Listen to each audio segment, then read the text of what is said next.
so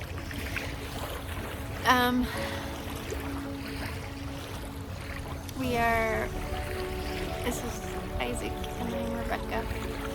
Isaac, if you didn't know, but in case you don't know.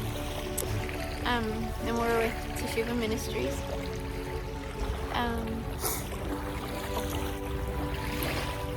And we are going through a very hard time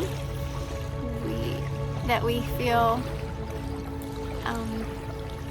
documenting it or processing it out loud a little bit would be helpful for other people who experience this, and all of us.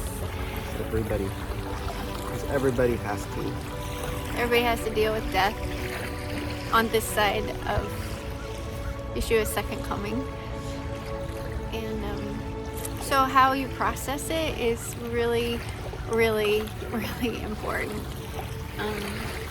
And so Isaac and I came down here to the beach this morning to process a death in our family.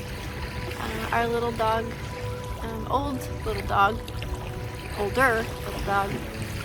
Kayrah, died this morning, and it was somewhat sudden. She hasn't been, a puppy. She has had issues, but nothing that prayer and some special tea wouldn't fix. So last week she was chasing sticks and grumpy as ever and running around, and she'd come sit with me when I sat down, and then I think it was Sunday, I don't know, something like that, what is this, Thursday now? It's Thursday morning. So 4 or 5 days ago she just started to not be able to walk as far, had issues, and we're just like, oh, she'll be fine, we'll pray over her, and she'll pop right back out. Well, she didn't. And so we'll cry. We'll totally cry in this video, just so you know. But death is not normal, people. It's not right. It's not the circle of life crap. Don't get sold that bunch of nonsense. It's not part of what Papa intended to be. So I want to help our hearts remember Papa's heart in all of this, because this is really a crucial moment for a lot of people. And you can totally, let's see if nothing else gets you this one, Well, at least with me. I think, like we were talking about, Isaac, this is a crucial moment, because you can choose to blame Yehovah, or you can understand the truth of what's going on, and the family in heaven, Yehovah, and the family's their heart towards us, or you can. So it's really like we need to remember who the bad guy is and who the good guy is. Of course, we're trying to hold on to what we love and not let it go, not let her go. And so we're praying for healing. Right. And part of us knows that, that Papa could heal her. Like, there's some part of us that goes, he could heal her if he wanted to. Right. It would be so easy. And then when that doesn't happen, then we get mad at him. Then we blame him. That pops up. It's like, why didn't you? Or you should have. Or why did you put her through that? Or why did you put us through that? Or yeah. And those are questions that Hasatan and demons play on this moment. They sit here and they whisper these things in our ears about the heart of Yehovah towards us in this moment, and this is where we have a choice to make as believers. Are we going to allow the evil one's ideas that he puts into our head about what's going on here? Are we going to allow that into our heart so that it will fester and make us, deep down not trust Yah, and perhaps even hate him and be angry because, you could have saved her. Why didn't you save her? I prayed and prayed and prayed and prayed and prayed. I fasted and prayed. Yesterday she went down so fast. I was like, whoa, what's going on? I fasted and prayed and got intercessors praying, and my mods are praying, and Isaac was praying. Everybody was praying, and it was just, Papa just allowed that to happen, and I have to give him the room to not come through in the way that I'm asking him to come through. But here's the thing, here's the clincher. Yeah, that's it. It's gonna be loud. Hear the water. We come down here to, this is our favorite spot to process and meet with Papa and grieve. We've done a lot of grieving down here. And yeah, I'll cry here. But you had a cool, insight, observation, insight about the Ruach.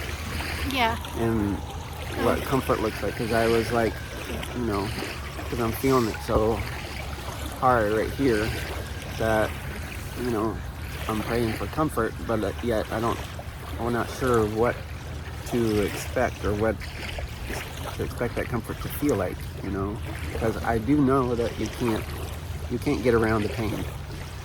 No. It wouldn't be right anyway.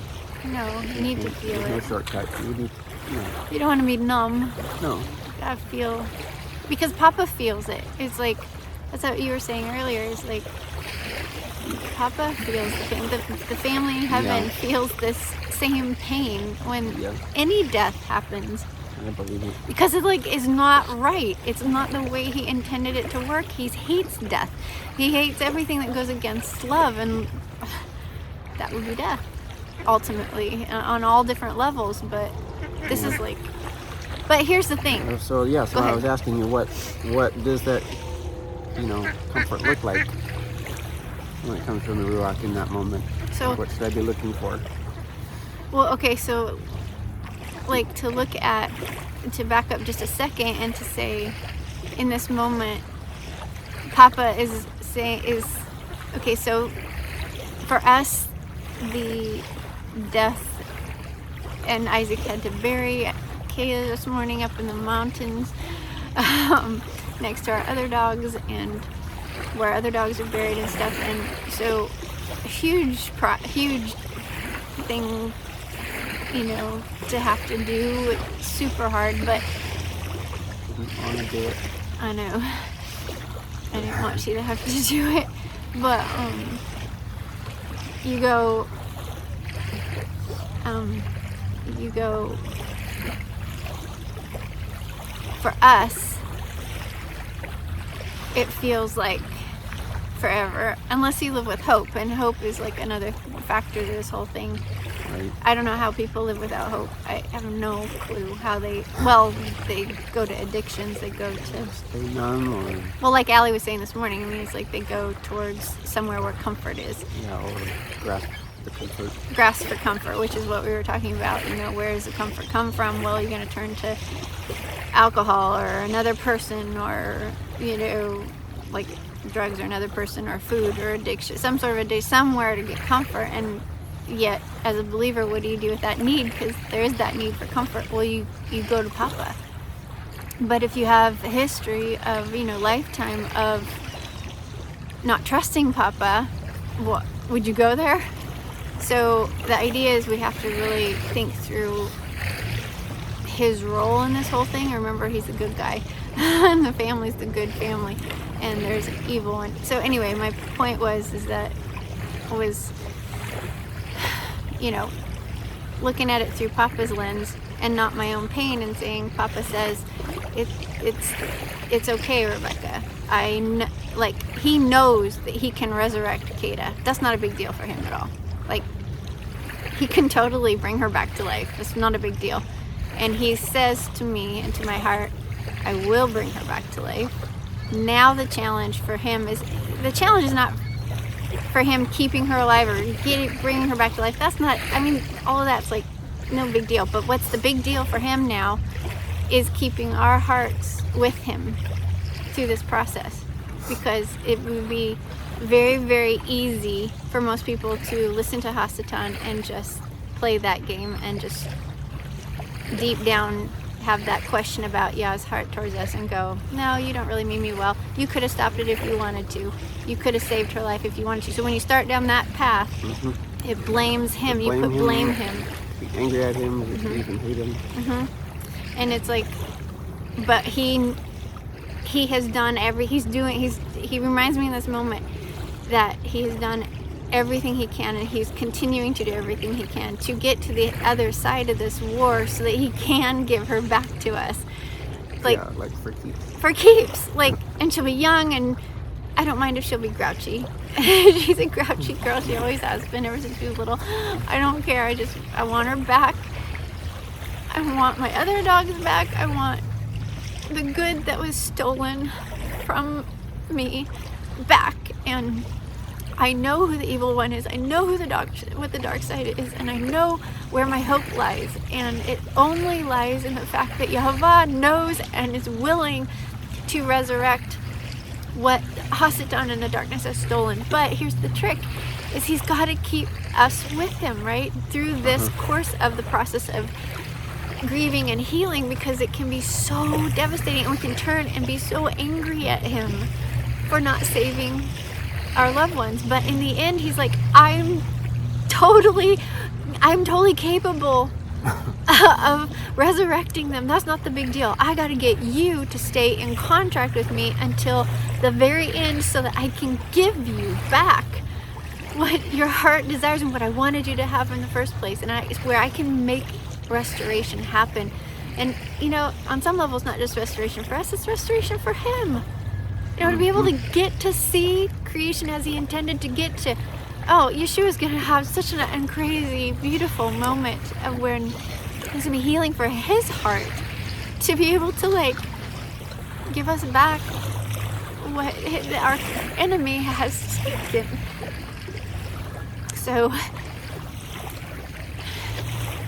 So here's the thing, is the Ruach is called Comforter, right? The Ruach HaKodesh is called, I'll get back to your question now. That was a long tangent. Oh, I'm slouching. I just feel like, the weight of the world. Okay, so the Ruach HaKodesh is called Comfort, and we're supposed to be comforted, right? And so we have this idea of what comfort is. You know, comfort means, oh, I feel good inside, or that's what we think it means. We attest that comfort, that word comfort, to like how we feel. But I want, like I was saying earlier, and tell me if I'm wrong because I'm a little fuzzy, but the comforter's job, if you look at Isaac's question was, how do you know if the Ruach is here comforting you when you're in pain and grieving, right? Basically.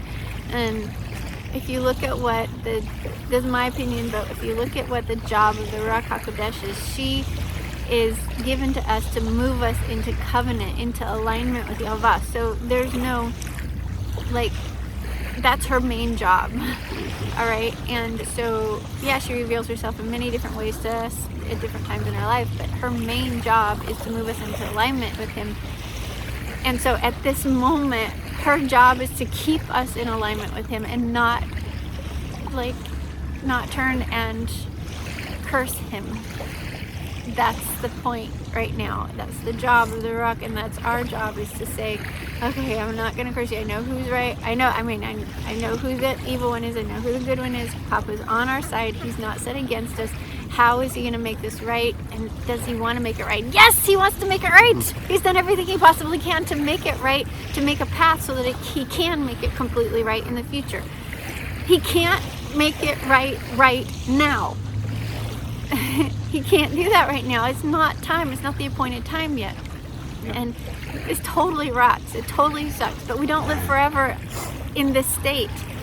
None of us, dogs, animals, people, we don't live forever in this state. And he is tried with all his strength. The family Yehovah, the Ruach, and Yeshua, they have all done everything they possibly can to make a way. And now they're mostly concerned with not bringing our animals back to life because they got that covered. They can totally do that, and they will do that. But in order to do that, they got to get us to the end. They got to get us all the way to the end without us sacrificing that covenant relationship. If we sacrifice that covenant relationship, we become like our forefathers who broke the covenant and worshipped other gods and didn't trust that he was there. We're going to lose out on that moment. And I want that moment where restoration happens. I want to see it with my own eyes. I want to see Kayrah run to us, and I want to see Katie and Nate. You will.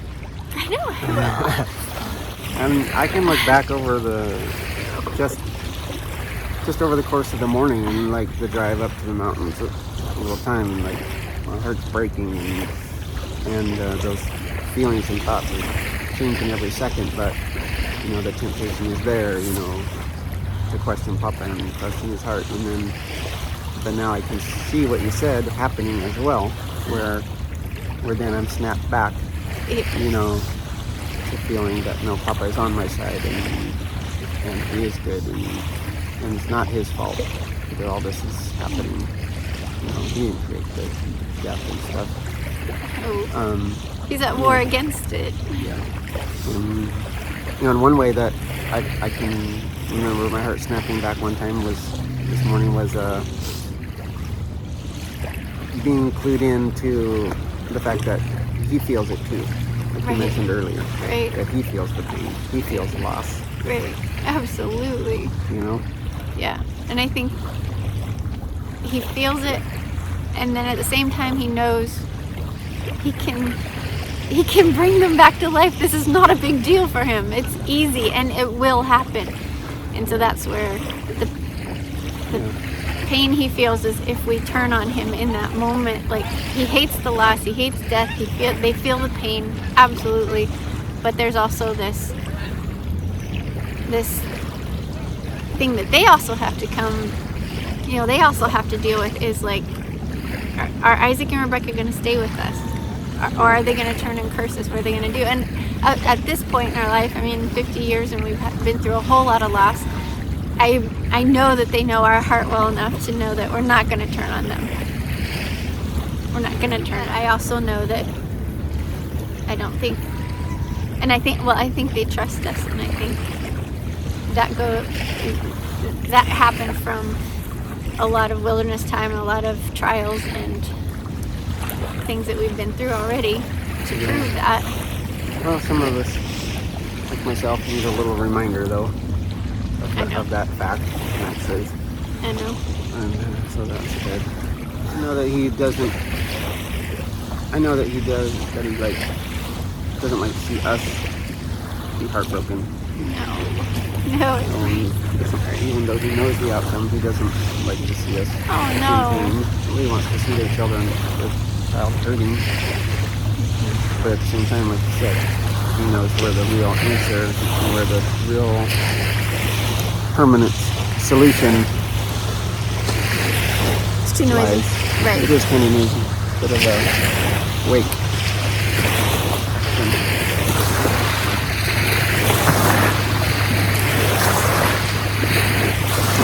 Look, the duck doesn't mind.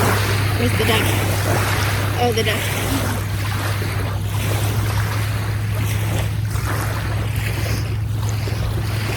Alright, so did we cover everything we wanted to? And Isaac's actually gonna mikvah. What are you mikvahing for? Well, when the dam broke this morning, it was pretty clear that I've been packing it around for quite a while.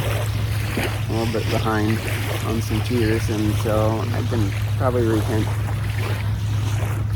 from holding on to it. And then Hold on to the pain. yeah, and whether it's by going to comforters or whatever, just to avoid it or put it off or whatever. Yeah. but also for, you know, those moments of questioning Papa's heart. You know, I'm aware of being pulled back, so I'm grateful for that. But there were those moments, so I could also repeat that. Cool. I feel it's a little early in the process for the purification. Yeah. So when we lost one of our other dogs, it was it just had a lot of, my eyes are like puffy, so just a lot of like it just smelled like death for so long in our lives. It was drawn out and stuff, and so we did a mikvah purification right before Shabbat that week, and it was very, very healing, and it was awesome, and it really, really felt good inside to do. But today it's just not time for that. It doesn't feel the same either, but he's gonna get in the water, and anyway, I just wanted to process this moment on camera to encourage and help you as a believer deal with death, because death is something we all have to deal with on whatever level we have to deal with it, and we don't live forever. We're not immortal yet,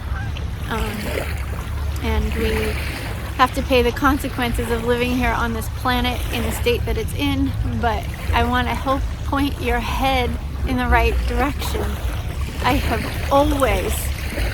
was born with this ability to point my head in the right direction. I never ever have I questioned, at least that I can remember. I've never questioned the heart of Yah in this moment. I've always been very clear on evil and good, and I've come over the course of the years been able to understand more clearly the story and clearly Yah's heart towards us, for sure. But when you're in so much pain, you can kind of be blind sometimes and not know what your heart's doing.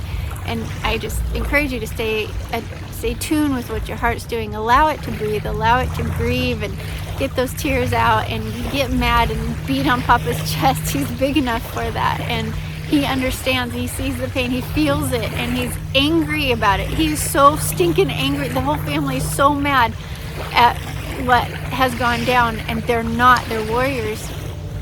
They're not going to give up. They have an end, and it's going to come at an appointed time, and at that appointed time it will be over. There will be no more pain, no more suffering, no more tears, no more death, nothing. And to get there is absolutely worth everything. If you have to do something here in this life in order to get there, do it, which you do have to. You have to keep the commandments. You have to keep the covenant, the royal law of love. So do that with all your everything, like Yeshua said.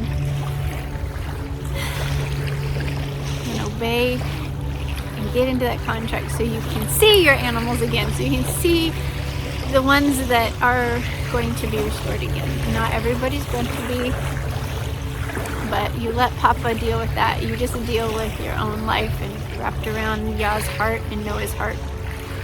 And by the way, you don't go anywhere when you die. You melt into the earth. Go see my teaching on death if you want to know what the scripture says on that. So Kayrah is nowhere right now. She's just sleeping, waiting for the king to come back. And because she is ours and we are in covenant, she's part of our family. She doesn't have free will like we do. She's going to be there if we're there. So we need to make sure we're there. Okay, so we're gonna go cry some more, and he's gonna mikvah, and love ya to the king. May he come soon. Yes.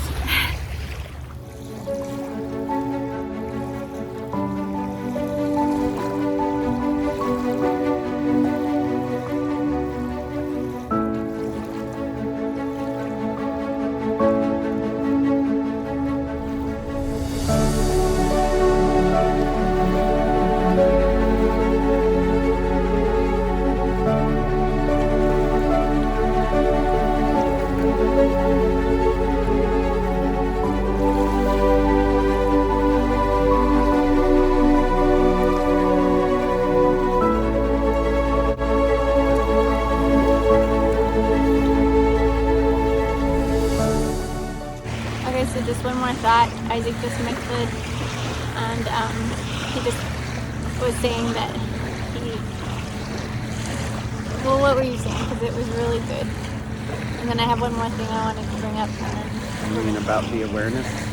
Yeah, what you were just realizing is that Well, we were talking about how people can make an agreement. I can understand that I can see how somebody, after going through this enough times, would say, I'm never getting another animal. You know, but we both agree that, yeah, you miss out on the life. all the good for that little bit of pain. At the end. The price you gotta no payment that comes due at the end. Here on this side of the return. Right. Oh, so then I was commenting about how I live all those in between years with that awareness of the end. Of the end. That there is an end. And I'm That's conscious of awful. that all the time in between. That is just awful. So he has to get back in the water and repent of that. That's awful. To like have the end in sight the whole time you're trying to live. Yeah, I have one other thing I wanted to like just point out real quick. That Isaac had an epiphany this week.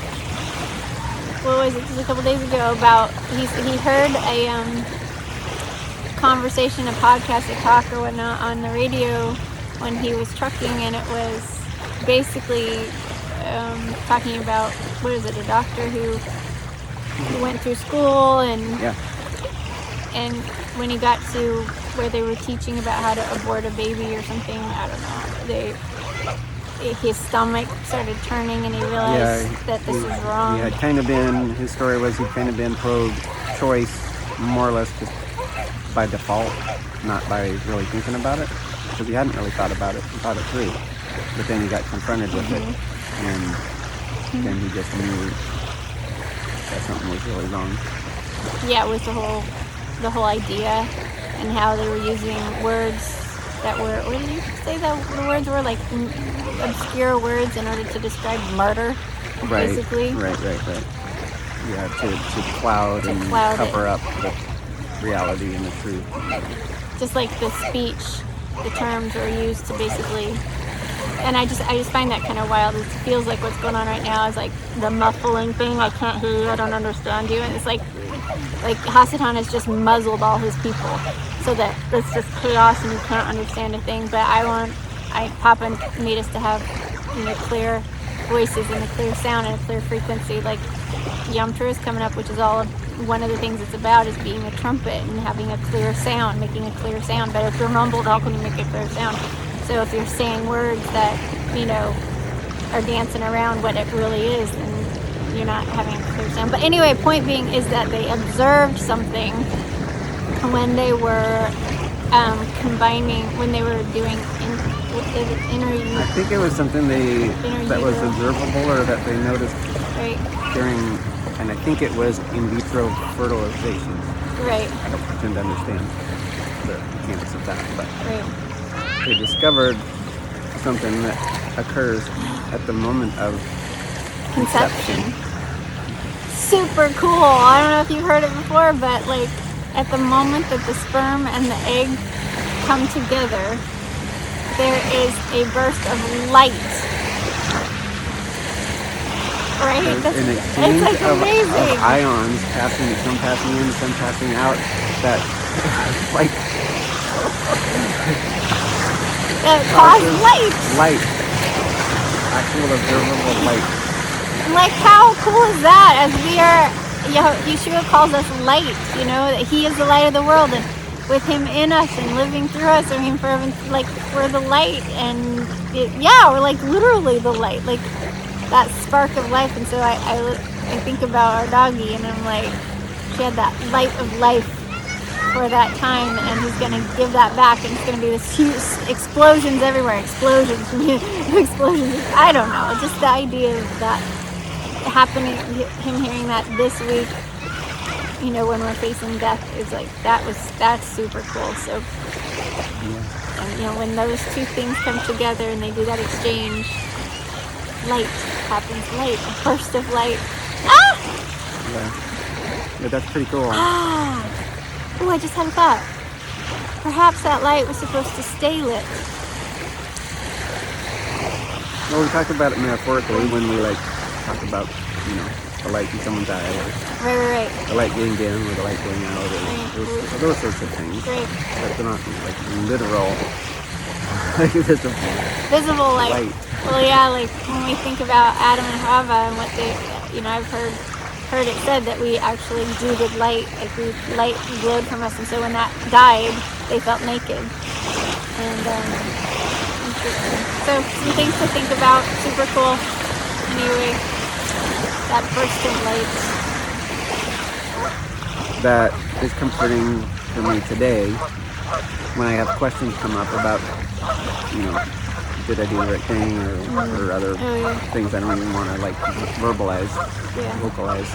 But to know that Papa's the one that can create light, Right. and light, and he's the one who can give it, and is responsible for it.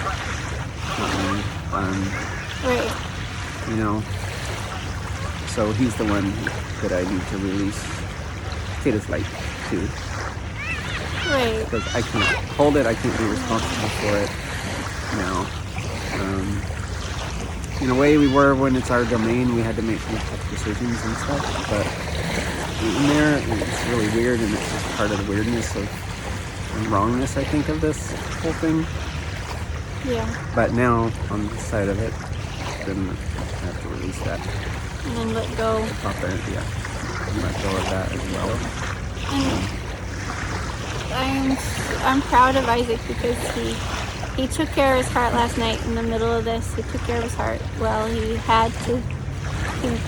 Kayrah was having symptoms. He did research on it, found out that it could be solved, and so made the decision to take her into the emergency room, a doggie or animal emergency vet, and to at least so he could know that he did everything he could, and to find out the truth, to find out what was going on, and then there was hard decisions at that point. But just to take that step to say,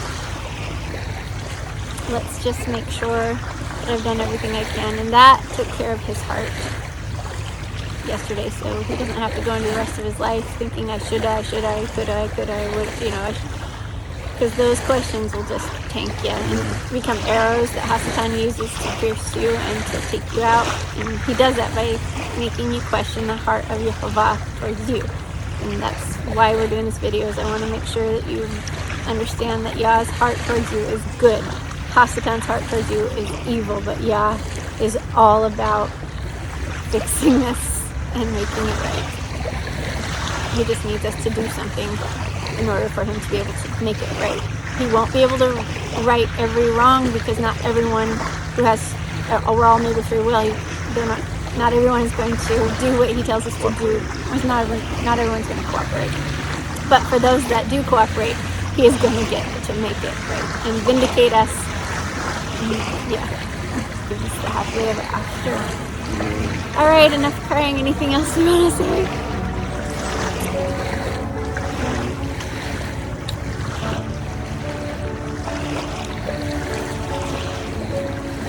May Yehovah be your hope. May Yehovah be your strength, your courage.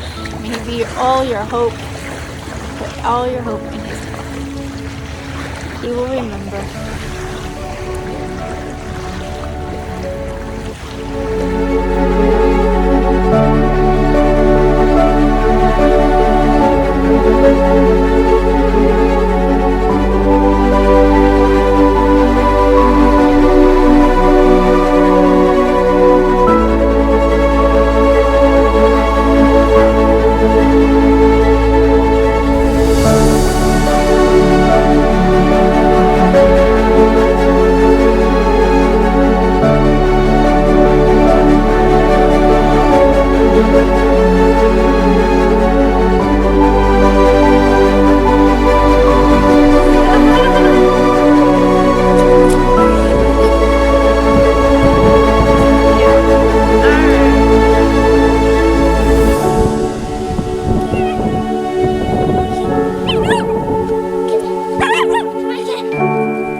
No,